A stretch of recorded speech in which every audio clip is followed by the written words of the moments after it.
오늘 러닝도 또 시작해 보겠습니다. 오늘은 날씨가 좀 많이 풀렸네요. 한낮에도 30도가 안 넘었어요. 이 정도면 굉장히 뛰기에는 좋아진 것 같습니다. 밤에도 나름 이게 시원해졌어요. 그래서 뛰는 사람도 더 많아진 것 같아요. 그래도 아직까지 저는 낮에 뛰는 거는 조금 힘들고 해가 지고 나서 뛰어야 그래야지 좀 잘 뛸 수 있을 것 같습니다. 2km 5분 9초 페이스. 제가 평일에는 새벽에 출근해야 되니까 새벽에는 달리기를 못 하는데 가끔씩 주말에는 새벽에 나가서 뛰거든요. 근데 확실히 새벽에 달리는 게 좋은 것 같아요. 평일에는 최대한 초저녁에 뛰려고 해요. 너무 늦은 저녁에 뛰면은 밤에 잠이 안 오더라고요. 그게 교감신경이 너무 활성화되어 있어서 잠이 잘 안 오는 것 같아요. 그래서 8시 반 이후로는 잘 안 뛰려고 그러고 막 9시, 10시 그때 뛰어가지고 집에 들어가면은 11시, 12시 되잖아요. 그러면은 샤워하고 뭐하고 바로 자려고 해도 잠이 안 오더라고요. 그게 교감신경이 활성화돼서 그런 것 같아요. 근데 반대로 이제 새벽에 러닝하는 사람들은 새벽에 뛰면은 온몸이 교감신경이 활성화되면서 에너지 레벨이 올라가는 것 같아요. 그 상태에서는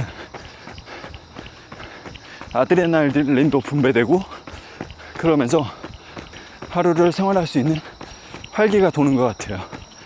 우리가 UFC 선수들 싸울 때는 하나도 안 아프다고 하잖아요. 그런 게 다 이제 아드레날린이 올라오고 도파민이 올라오고 그러면서 몸의 교감신경이 활성화되면서 아픈 것도 잘 모르고 피곤한 것도 잘 모르고 그러잖아요. 이 새벽 러닝도 그런 효과가 있는 것 같아요. 그래서 새벽에 열심히 뛰고 나서는 몸이 활성화가 돼 있기 때문에 이제 어떤 일을 하든 좀 더 활기 있게 할 수 있는 것 같아요. 그래서 저도 평일에는 제가 어쩔 수 없이 새벽에 출근하니까 러닝을 못하지만 주말에는 최대한 새벽에 뛰려고 해요. 새벽에 뛰는 게 정말 보약같이 몸에 좋은 것 같아요.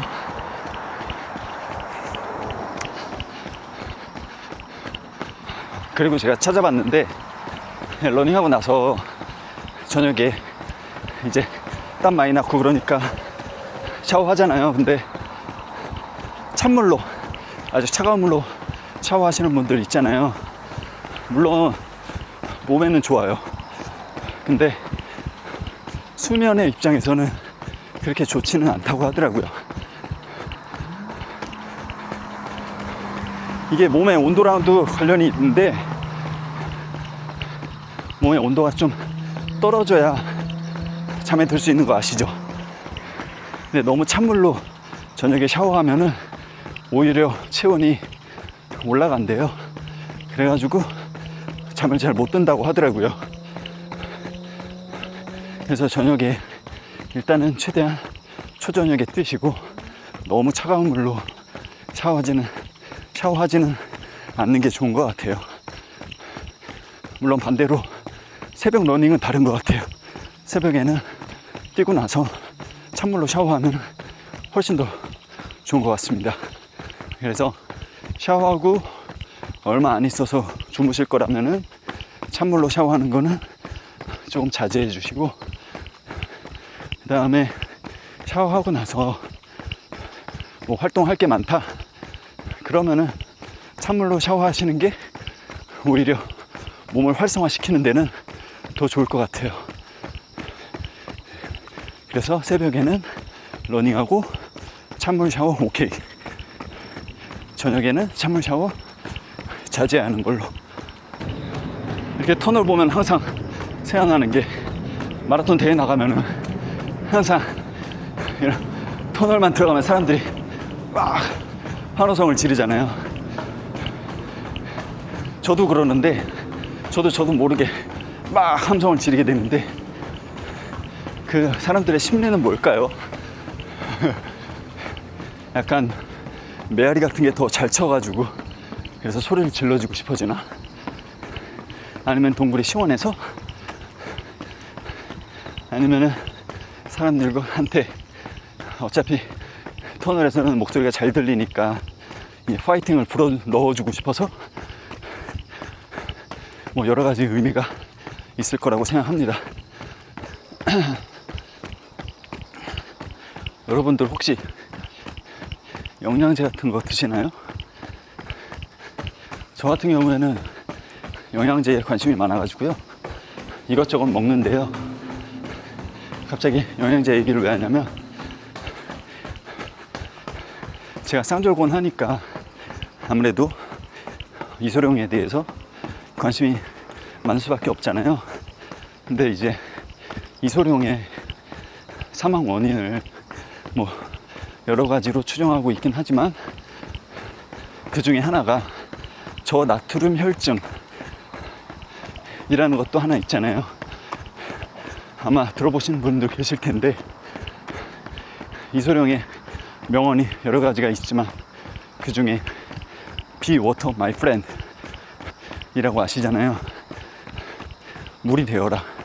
물은 티폿에 담았을 때랑 컵에 담았을 때랑 어디에 담느냐에 따라서 여러 가지 모양으로 변할 수 있다. 이래가지고 무술도 어느 하나에 국한된 게 아니고 상황에 따라서 무술이 변화할 수 있어야 된다. 요걸 얘기한 것 같아요. 그래서 Be water my friend 이라는 명언을 남겼죠. 근데 어떻게 보면 이 물이 이소룡을 죽이는, 이소룡을 사망케 하는 원인이 되었을 수 있다 라는 얘기가 있습니다. 저나트륨 혈증은 말 그대로 나트륨이 혈액 내에 적게 있다는 뜻이잖아요. 이소룡이 안타깝게도 대마를 했다는 얘기가 있어요. 마약을. 근데 이 대마가 구갈을 일으킨대요. 구갈이 이제 물을 계속 마시고 싶어하는 그런 증상, 그거를 나타내는데, 이소룡이 물을 엄청 많이 마셨다고 해요. 그러다 보니까 혈액 내에 나트륨이 적게 되고, 혈액 내에 나트륨이 적으면 우리 삼투압 아시죠? 용매가 농도가 진한 곳에서 연한 곳으로, 농도가 연한 곳에서 진한 곳으로 흐르잖아요. 그러다 보니까 장기로 물이 이동을 하는 거예요. 그래서 뇌로 물이 많이 갔다고 해요. 그래서 뇌부종이 사망 원인 중에 하나인데, 직접적인 사인인지는 모르겠어요. 그런데 그런 추정이 있다는 거. 실제로 이소룡이 관에 들어가는 그런 사진 인터넷에 찾아보면 있거든요. 거기 보면은 머리가 좀 커져 있는 것 같긴 하더라고요. 원래 사람의 뇌의 무게가 평균적으로 한 1.4kg 정도 된다고 하는데, 이소룡은 1.5kg가 넘었다고 합니다.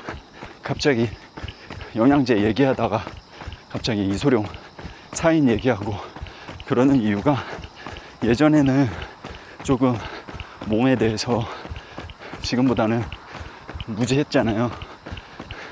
알고 있는 정보가 적었기 때문에 자기 몸을 조금 더 돌볼 수 있는 확률이 좀 적었었던 것 같습니다.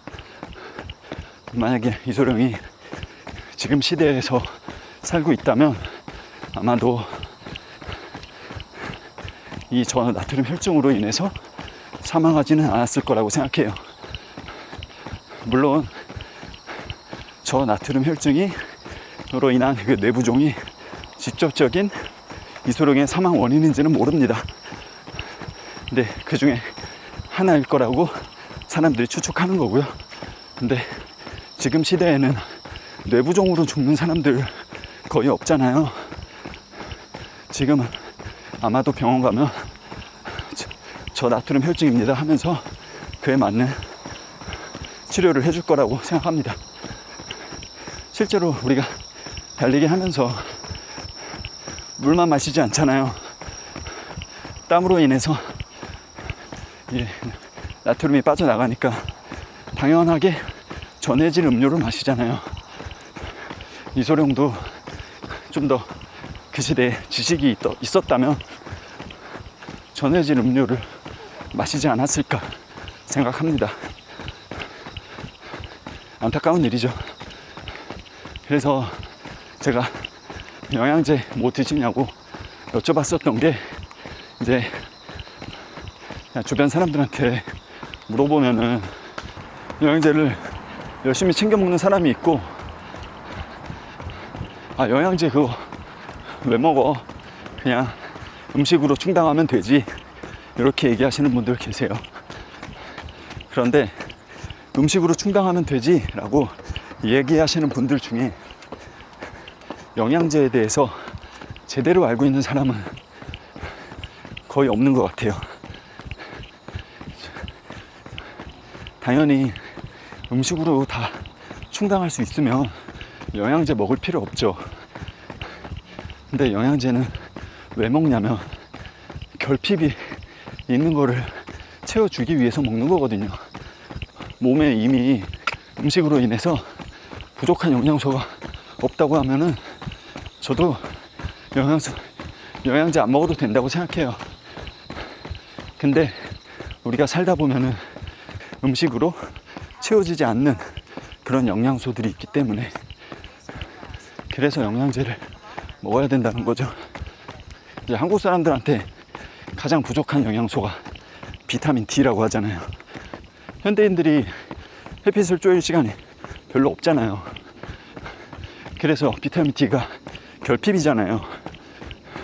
그럴 때는 비타민 D 영양제로 먹는 거 정말 중요하다고 생각합니다. 그리고 예를 들어 생선을 거의 안 먹는 사람들, 그런 경우에는 아마도 오메가3가 좀 부족하겠죠. 그런 사람들도 오메가3를 영양제로 먹어주면 좋겠죠. 어찌 보면 좀 당연한 얘기인 것 같습니다. 그리고 옛날에 한 100년 전이랑 지금이랑 비교해보면 사람들 수명이 훨씬 많이 늘었잖아요. 그 이유가 영양제를 먹어서 그게 아니고 먹는 게 풍족해지면서 우리가 100년 전에는 부족했었던 그런 영양소들을 음식으로 많이 채울 수 있게 된 거예요. 그래서 수명이 많이 늘어났을 거라고 생각합니다. 그런데 지금 뭐 음식으로 100년 전보다는 훨씬 많은 영양소를 보충하고 있긴 하지만, 그래도 우리가 결핍이 되어 있는 경우가 있어요. 그럴 경우를 위해서 영양제가 필요하다는 거죠.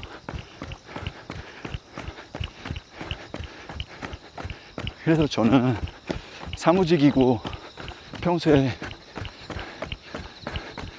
해를 볼 일이 별로 없는 사람들은 비타민 D 정도는 챙겨 먹었으면 좋겠습니다. 오늘은 날씨가 좀 괜찮아가지고 거의 한 달 만에 지금 10km를 뛰는 것 같아요. 아직은 10km 안 됐는데 이제는 한 10km 뛰는 게 그렇게 막 힘들지는 않은 것 같습니다. 드디어 날씨가 좀 풀리네요.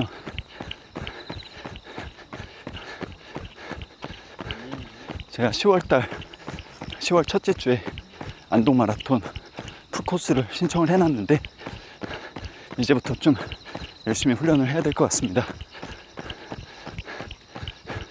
이제 주말에 한 20km 정도씩 뛰어봐야 될 것 같아요.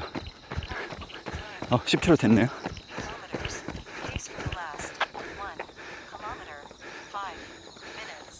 오늘은 일단 10km만 뛰겠습니다.